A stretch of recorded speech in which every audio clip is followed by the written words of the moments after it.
തലവേദനയ്ക്ക് ഒരു 101 കാരണങ്ങളുണ്ട്. അപ്പം അത് എന്തൊക്കെയാണെന്നുള്ളത് നമുക്കൊന്ന് വിശകലനം ചെയ്യാം.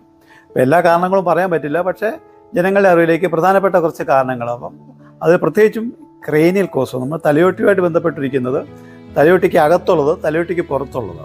പിന്നുള്ളത് മിസലീനിയസ്, ഇതിലൊന്നും പെടാത്ത കുറേ കാരണങ്ങളുണ്ട്. സൈക്കോജനിക്ക്, മാനസികമായിട്ട് ബന്ധപ്പെട്ട് വരുന്ന കുറേ തലവേദനയുണ്ട്.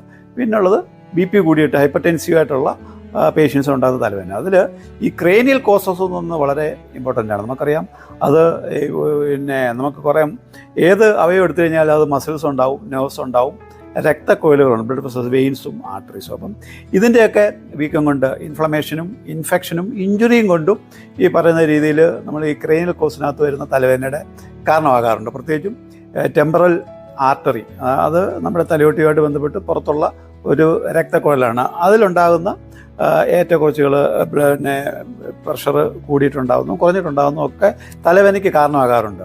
പിന്നുള്ളത് നമ്മുടെ 5th നെർവാണ്, ട്രൈജിമിനൽ നെർവ് എന്ന് പറയുന്നത്. ആ നെർവ് പലപ്പോഴും ഈ പറഞ്ഞ വൺ സൈഡഡ് ഹെഡേക്കിനൊരു പ്രധാന കാരണമാണ്. പിന്നുള്ളത് എക്സ്ട്രാ ക്രേനിയലാണ്. എക്സ്ട്രാ ക്രേനിയൽ എന്ന് പറയുമ്പോഴത്തേക്ക് നമുക്ക് കഴുത്തുമായിട്ട് ബന്ധപ്പെട്ട് ഡിസ്ക്, സർവൈക്കൽ ഡിസ്ക് സ്പോണ്ടൈലൈറ്റിസ് എന്നൊക്കെ പറയുന്ന കണ്ടീഷൻസുമായിട്ട് ബന്ധപ്പെട്ട് പറയാം.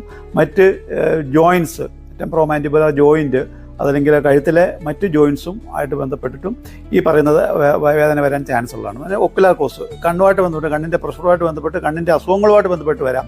സൈനസ്, മാക്സിലറി സൈനസ് ഉണ്ട്, ഫ്രോണൽ സൈനസ് ഉണ്ട്, എത്തുമോഡി സൈനസ് ഉണ്ട്. ഈ സൈനസുകളുടെയൊക്കെ വീക്കം, അതിനകത്ത് പഴുപ്പ്, മ്യൂക്കസ് നിറയുന്നു, അത് പസ്സാകുന്നു, പസ് നിറഞ്ഞിട്ട് വരാവുന്ന സൈനസൈറ്റിസ് ഒരു പ്രധാന കാരണമാണ്. പിന്നെയുള്ള ഓറൽ കോസാണ്, നമ്മുടെ വായുവായിട്ട് ബന്ധപ്പെട്ടിരിക്കുന്നതാണ്. അതുപോലെ ഡെൻ്റൽ കോസ്, പല്ലുമായിട്ട് ബന്ധപ്പെട്ടും ഈ പലപ്പോഴും ഈ തലവേദന വരാറുണ്ട്. ഇനി ഇൻട്രാക്രേനിയൽ, അതായത് തലയോട്ടിക്ക് അകത്തുള്ള സ്ട്രക്ചർ നമുക്കറിയാം ബ്രെയിനാണ്. അതിനകത്ത് ഇഞ്ചുറി ഉണ്ടാകാം, ബ്ലീഡിങ് ഉണ്ടാകാം. ഹെമറേജുമായിട്ട് ബന്ധപ്പെട്ടിട്ട് ഇൻട്രാക്രേനിയൽ ഹെമറേജ് ഒരു പ്രധാന കാരണമാണ്. സ്ട്രോക്ക്, പ്രത്യേകിച്ചും നമുക്കറിയാം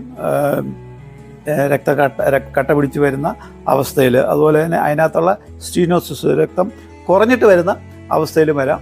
ചിലപ്പോൾ ട്യൂമേഴ്സ്, ചില മുഴകളായിരിക്കും ചിലപ്പം ശല്യം, ചിലപ്പം അതല്ലെങ്കിൽ ഇൻഫ്ലമേറ്ററി കോസ്, തലച്ചോറിനകത്തുണ്ടാകുന്ന ഇൻഫ്ലമേഷൻ, അപ്പം മെനിഞ്ചൈറ്റിസും അങ്ങനെയുള്ള